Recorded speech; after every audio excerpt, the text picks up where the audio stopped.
നമസ്കാരം.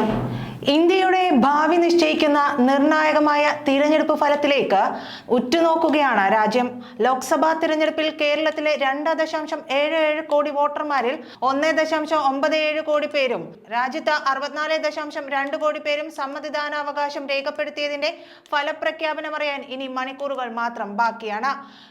11 മണിയോടെ വിജയികൾ ആരെന്ന് വ്യക്തമാകും. ഹാട്രിക് ലക്ഷ്യമിട്ട് പ്രധാനമന്ത്രി നരേന്ദ്രമോദിയുടെ നേതൃത്വത്തിൽ BJP NDA തിരഞ്ഞെടുപ്പിനെ നേരിട്ടപ്പോൾ ഇന്ത്യയെ തിരിച്ചുപിടിക്കാനെന്ന പ്രചാരണവുമായാണ് പ്രതിപക്ഷ പാർട്ടികൾ രംഗത്തിറങ്ങിയത്.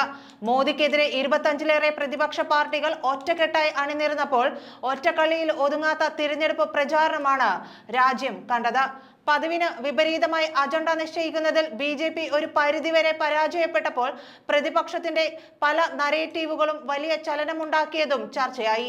അങ്ങേയറ്റം പ്രതിലോമകരമായ വിദ്വേഷ പ്രചാരണങ്ങളും ഈ തിരഞ്ഞെടുപ്പ് കാലത്തിന്റെ പ്രത്യേകതയായിരുന്നു. ലോക്സഭാ തിരഞ്ഞെടുപ്പ് ഫലം ഔദ്യോഗികമായി പുറത്തു വരുന്നതിന് മുമ്പ് തന്നെ അടുത്ത സർക്കാരിന്റെ സത്യപ്രതിജ്ഞാ ചടങ്ങിനായുള്ള ഒരുക്കങ്ങൾ രാഷ്ട്രപതി ഭവനിൽ ആരംഭിച്ചിട്ടുമുണ്ട്. ചൊവ്വാഴ്ച വോട്ടെണ്ണലിന് മുന്നോടിയായി തന്നെ രാഷ്ട്രപതി ഭവനിൽ പ്രധാനമന്ത്രിയുടെയും മറ്റു മന്ത്രിമാരുടെയും സത്യപ്രതിജ്ഞാ ചടങ്ങിനായി എത്തുന്ന വേദി അലങ്കരിക്കുന്നതിന് ആവശ്യമായ സസ്യങ്ങളും ചെടികളും വിതരണം ചെയ്യുന്നതിനുള്ള ടെൻഡർ തന്നെ ക്ഷണിച്ചിട്ടുണ്ട്. 21.97 ലക്ഷം രൂപ ചെലവ് പ്രതീക്ഷിക്കുന്ന ടെൻഡർ തിങ്കളാഴ്ച തുറക്കും. കരാർ പൂർത്തിയാക്കാൻ കരാറുകാരന് 5 ദിവസത്തെ സമയമുണ്ട്. സത്യപ്രതിജ്ഞാ ചടങ്ങിനുള്ള ഒരുക്കങ്ങൾ കഴിഞ്ഞ ആഴ്ച മുതൽ ആരംഭിച്ചെന്നാണ് രാഷ്ട്രപതി ഭവനിലുള്ള ഉദ്യോഗസ്ഥർ തന്നെ പറയുന്നത്. കേന്ദ്ര പൊതുമരാമത്ത് വകുപ്പാണ് ചടങ്ങിന്റെ മേൽനോട്ടം വഹിക്കുന്നത്. അതിനിടെ രാജ്യത്തുടനീളമുള്ള പുതുതായി തിരഞ്ഞെടുക്കപ്പെടുന്ന MP-മാരുടെ യാത്ര, വിമാനത്താവളം, റെയിൽവേ സ്റ്റേഷനുകൾ തുടങ്ങിയ ട്രാൻസിറ്റ് പോയിന്റുകളിലെ വരവ്, താമസ സൗകര്യം എന്നിവ സുഗമമാക്കുന്നതിനുള്ള ഒരുക്കങ്ങൾ ലോക്സഭാ സെക്രട്ടേറിയറ്റ് നടത്തുന്നുമുണ്ട്. അടുത്ത സർക്കാർ അധികാരത്തിലേറുന്ന ചടങ്ങ് ആഘോഷമാക്കാൻ തന്നെയാണ് BJPയുടെയും തീരുമാനം. ഔദ്യോഗിക സത്യപ്രതിജ്ഞ നടക്കുന്ന അതേ ദിവസം തന്നെ ഭാരത് മണ്ഡപത്തിലോ കർത്തവ്യ പഥിലോ BJPയുടെ രാഷ്ട്രീയ പരിപാടി നടക്കുമെന്ന് ബന്ധപ്പെട്ടവർ അറിയിച്ചിട്ടുണ്ട്. മൂന്നാം വിജയം ചരിത്ര സംഭവമാക്കി മാറ്റാനാണ് BJP പദ്ധതിയിട്ടിരിക്കുന്നത്.